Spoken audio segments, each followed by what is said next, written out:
Does it make sense to you that the Lakers are big favorites over the Heat?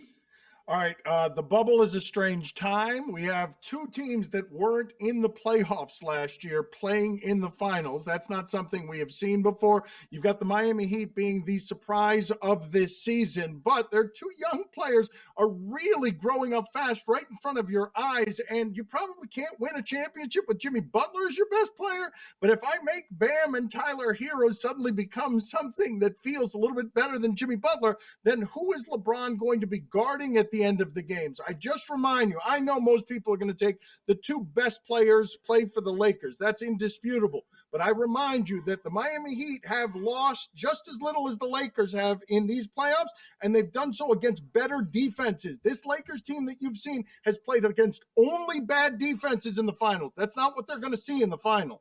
All right, now, my question about this, where we're talking about big favorites, is how much of a factor do you think that want to is in a series? And how much do you think that want to matters when the person that has the highest level of want to is not actually a player? Because I'm telling you right now, nobody wants to win this series more than Pat Riley and Eric Spoelstra. LeBron James does not want to get this championship nearly as badly as those guys want to stop him from having it. Now, what I want to see, forget about LeBron for a second, Adebayo matched up with Anthony Davis, that's one of the more fascinating matchups that I can think of, because Adebayo can do all this futuristic stuff on the perimeter and go there with him, and he appears to be bigger and stronger, right? Like Anthony Davis is going to have to come through in a way that he has not in his career, largely because he hasn't been in this place before. But that's a formidable opponent that Miami presents, and I think the Lakers are going to win, but I don't think it's a no-brainer that the Lakers are going to win.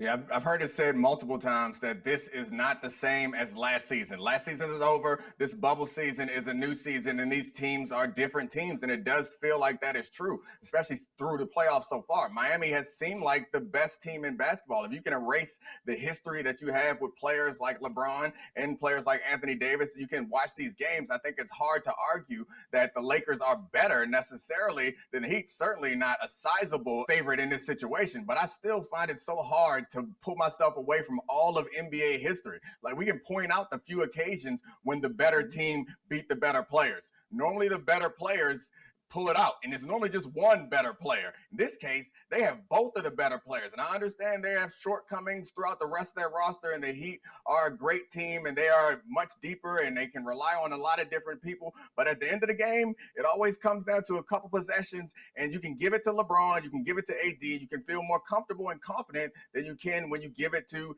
Jimmy Butler or Tyler Hero, or I guess Bam. Maybe they're not going to try to close games with him necessarily, but I think they're just going to have to go with the history on this situation. Yeah, ask me whose teams have lost in the NBA finals twice when they had the two best players in the series. Ask me who's been on the wrong end of that.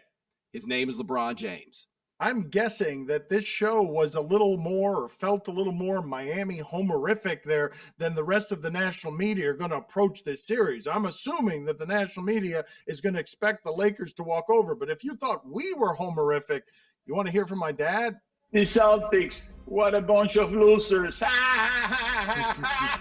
Bill Simmons, loser. Katie Nolan, loser. Oh, wow. Bob Ryan, loser. Wow. Jason Tatum, overrated loser. Brad Stevens should go back to college. He used to coach at Butler. Now his dad is Jimmy Butler. Maybe he should have played tackle more. Hey, Bomani, son is not for cowards. Hey, Domonique, the Heat are good in defense, unlike you. Remember Michael Turner? Paul Pierce, more like Lowell Pierce, Ray Allen, Tim Leifer, KG, fake tough guy. Come down to Miami and fight, my son, if you are so tough. Rondo, what do you mean? we're going to kick the out of his team next. Oh, speaking of the Lakers, LeBron is about to be 3-7 in the finals. Not 1, not 2, not 3, not 4, not 5, not 6, 7 final losses. I bet he leaves game 1 with cramps. I bet he fakes the groin injury in game 2. I bet he cries to the ref in every game. Heat in 4, 2020 NBA champion. Wow, remember when he used to defend LeBron for half of that stuff?